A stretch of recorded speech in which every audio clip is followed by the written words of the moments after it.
I'm Dr. Tracy Stecker, and welcome to the Choosing Help podcast. Choosing Help presents conversations about courage, connection, and the transformative power of asking for support. Through candid discussions, expert insights, and real world stories, this podcast breaks down stigma and opens doors to understanding. Join our community committed to compassion and courage. Because when we choose help, we choose life. I'm Dr. Tracy Stecker, and I'm joined today by Tyler Webb. Tyler is a therapist and a social worker and an expert on the treatment of substance use disorders. And what we're going to talk about today is exactly that, the impact on relationships that substance use disorders have. So, why don't we go ahead and start with that? Can we start by just characterizing what happens to relationships when at least one of the people in the relationships is struggling with addiction or has a substance use disorder? Yeah, I think that's like kind of a great place to start. I think for the individual who's experiencing substance use themselves, I think that there's a lot of stigma surrounding substance use, and typically not everybody in your life is going to be on board. So there starts this pattern of hiding and shame Hmm. and guilt. So I think most simply, the first thing that starts to happen is we start kind of drawing back from our friends, our family members, people who we don't necessarily want to see or have witness are using. And that's where we really start to see the pattern, the hallmark pattern of isolation begin. Yeah. And so what about the other person, the person who's not dependent on substances? What might they notice? Yeah, well, I think conversely, they would probably notice, a slight change in behavior. So someone might be pulling back or canceling on plans or not hanging out with them as much as they used to. Hmm. Typically, relationships have like a natural trajectory of like up and down. But I think, let's say you were a family member and someone is, spending all the time in their room, or is like no showing to a dinner plan that you had or a family birthday or something like that. Like things that are typically outside of their normal character. Hmm. I think that would definitely be something noteworthy. Also, just like, if you notice, like, let's say you're a mom, a sister, a son, and you notice that family member is not following through with plans that they normally would. Let's say Hmm. they're, um, they typically like to go out and go for a run every morning, and now they're not running anymore. Or let's say they like to, go to the movies or hang out with this friend, and they're no longer hanging out with that friend anymore. Hmm. Those are all things to kind of pay attention to. Yeah, I think you're exactly right. And then I also think that those are the behavioral things you might notice, that some changes in their behaviors, but then there's the personality changes as well. So for the person who's dependent on substances, maybe they're not as even keel as they normally would be. Is that Yeah. right? Yeah, I definitely think there's a lot more reactivity. I mean, it all Uh-huh. kind of depends on the specific substance as well. Hmm. But I think, another really obvious sign is kind of like reactive agitation, frustration, kind of like especially emotional reactivity, I think is a really important piece. Is someone losing their patience with you really quick when they used to be a very patient, even-keeled kind of person? Right. Um, Yeah. Okay, thanks. Okay, and then w- um what do you do if, well, let me back up. I was going to say what do you do then, but let me back up and say how would you know if the relationship that used to be healthy has actually turned to one of not being healthy anymore? What kind of markers would you look for? yeah, yeah, it's so tricky. So I think just generally speaking with relationships, the first thing you want to do is kind of take a step back and ask yourself, am I happy? Like, is this Hmm. relationship making me happy? Hmm. do I walk away from, catching up with this person feeling like recharged, or am I feeling like a sense of relief, right? Yeah. I Yeah. think it's like the So first. so that's number one. Yeah. Something doesn't feel right. Something doesn't feel as good anymore. Okay. What Yeah. else? And like if let's say, something doesn't feel right, also again, kind of like reflecting on what am I getting out of this relationship? Am I holding on to the idea of this person, or am I holding on to what I'm getting out of this relationship? And if what you're getting out of that relationship and the idea of that relationship are not matching up, um, there might be a problem. Yeah. And then for the people, because obviously, some people who might be listening, they already know that their person, friend, family member has a substance use disorder, and they might be um, in a pattern with this person where they're being helpful. They're doing things to be helpful with that person with the anticipated outcome that maybe this will help them not need substances, not rely on substances. And so that pattern can get pretty cyclical. So one, it doesn't feel good.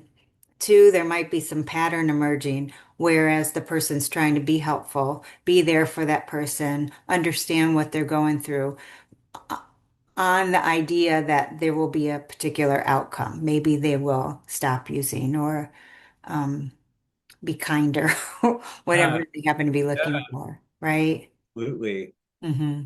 Yeah, and I think that's a really good point, right? Like we do these things because we think that we're taking care of this person. But is it like really denial, right? So like if Hmm. I'm, trying to caregive for this person who I'm pretty sure is using and thinking maybe if I take away these couple stressors like rent or, having to work or, living expenses, like maybe that will, not, make them not need substances. Right. Much or alleviate some of their suffering. And I think that that's a tough conversation to kind of have with yourself. Yeah.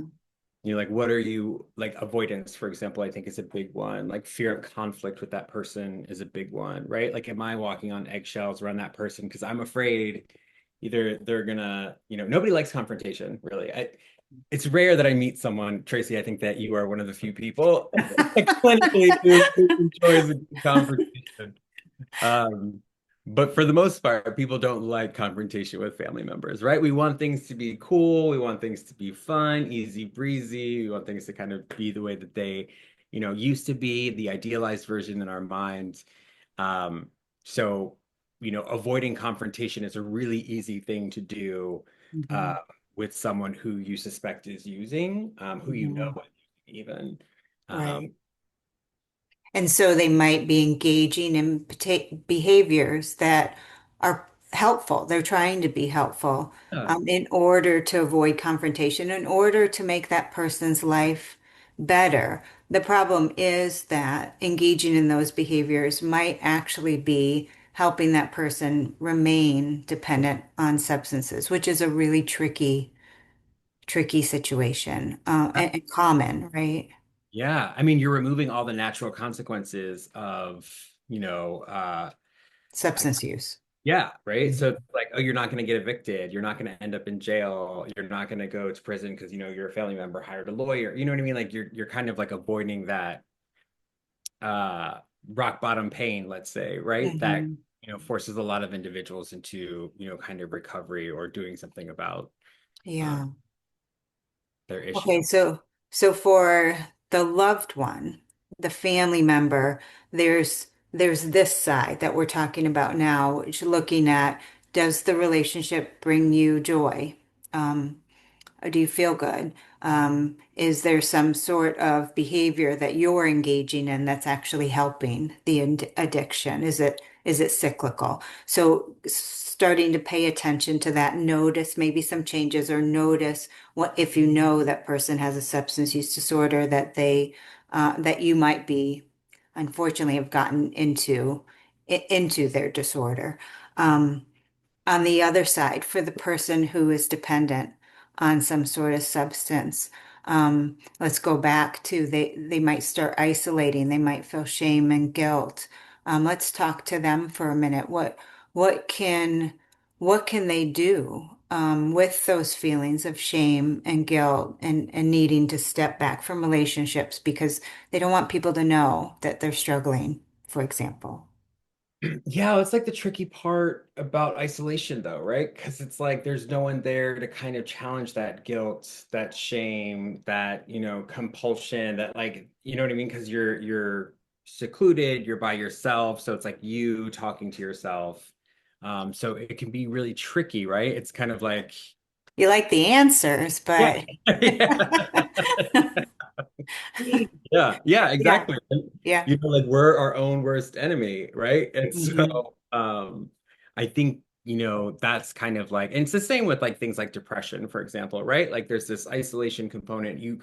Everything in your body is telling you to isolate, right? To like get away Hmm. from everyone else. But then as a result, there's no one there to kind of be like, are you sure this is a good idea? Hey, you've been in bed doing this for a really long time. Hey, I noticed that you've been unemployed for a month now. Like, is there something you might want to do about this, or are we gonna keep living in my guest room? Yeah. And as you were talking, I was just thinking the relationship, social relationships, the relationships you might normally have had with your friends and your loved ones, your family members, might have transferred that onto the substance. So those same questions we ask the loved ones to to think about, maybe they can also think about it. Does the substance really make me feel good all the time? Am I really happy with this situation? Have I gotten into a pattern that might be getting me in trouble? Am I expecting a certain outcome? And Yeah, I keep doing it over and over again because I'm expecting this outcome, but I'm not quite getting there. So it's ironic that some of those same questions maybe you asked a loved ones, you can also ask yourself if you're struggling with substances. absolutely. I Take think, stock. yeah, you nailed it. Like the expectation piece, I think is really important. And I think you also nailed it with am I doing the same thing and expecting a different outcome? Yeah. From the Yeah. one's perspective, am I taking care of their bills, doing this, making them dinner, and expecting that that's going to alleviate their suffering because of their substance use? Or Right. as the person struggling with substance abuse, like, am I trying different things to stop my substance abuse? And I keep just ending up doing the same thing over and over again. Right. So for example, you have a stressful day, whatever happens. It doesn't matter what happens. Something happened that caused you stress and you think, you have the thought, I am going to have a beer because beer is going to make this better.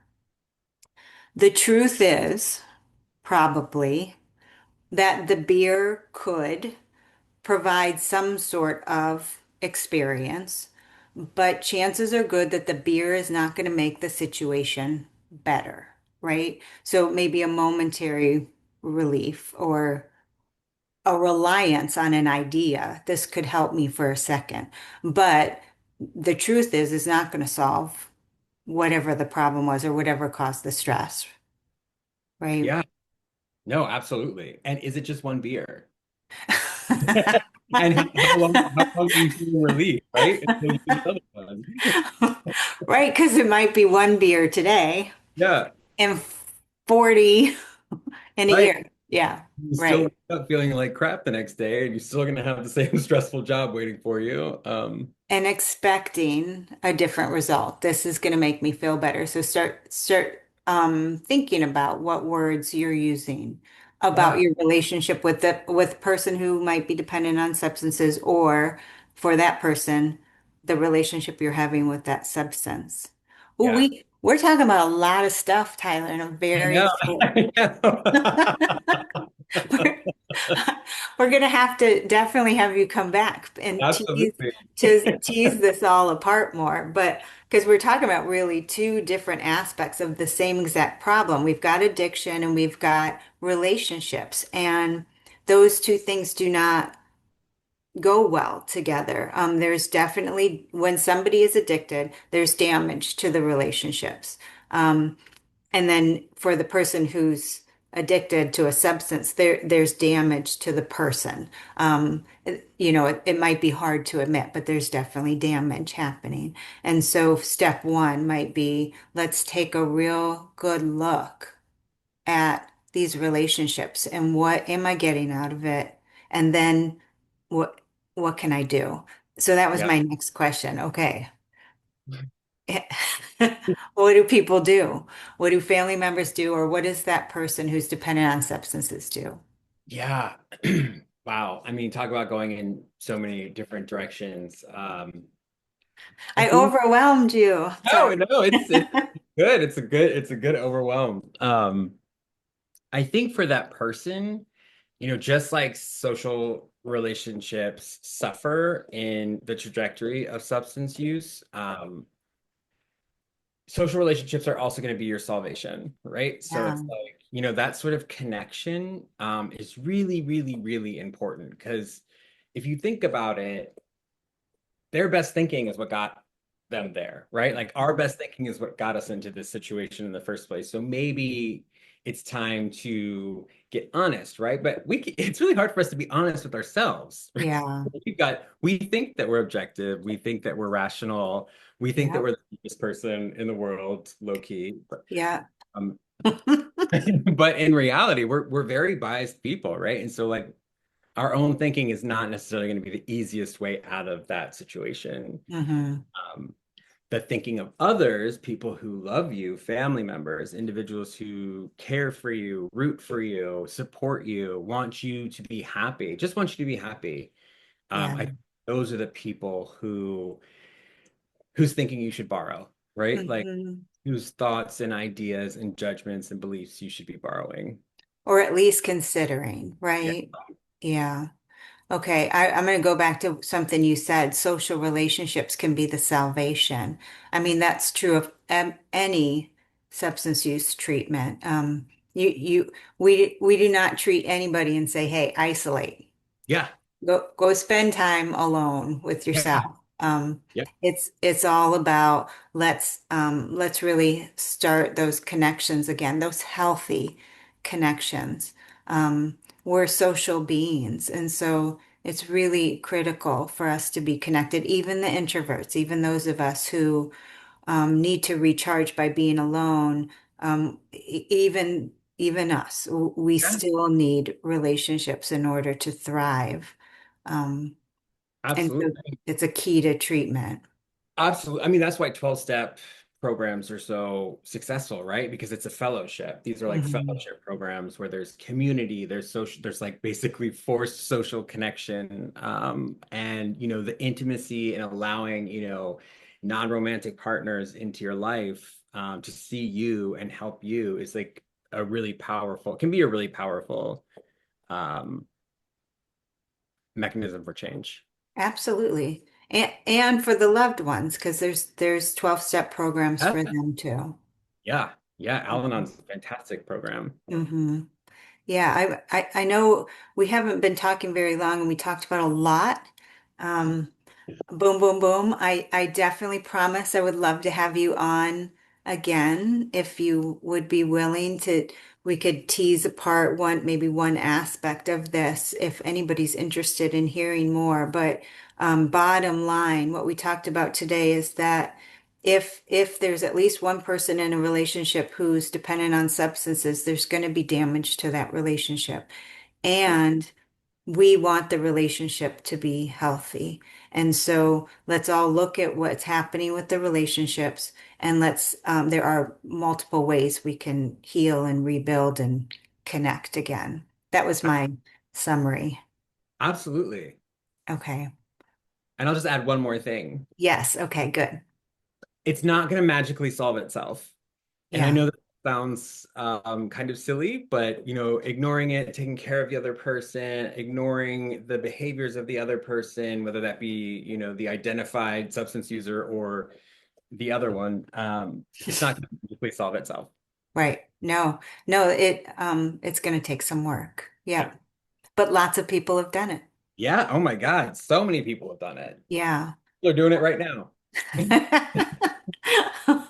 All right, so thank you for being here today. If But anybody listening has either themselves or a loved one who is dealing with a mental health or a substance use issue, please consult our resources tab, or you can contact us at choosinghelp.com. You can get in touch with either me or Tyler. So thank you. Thank you for being here. Thank you so much for having me. It was a pleasure.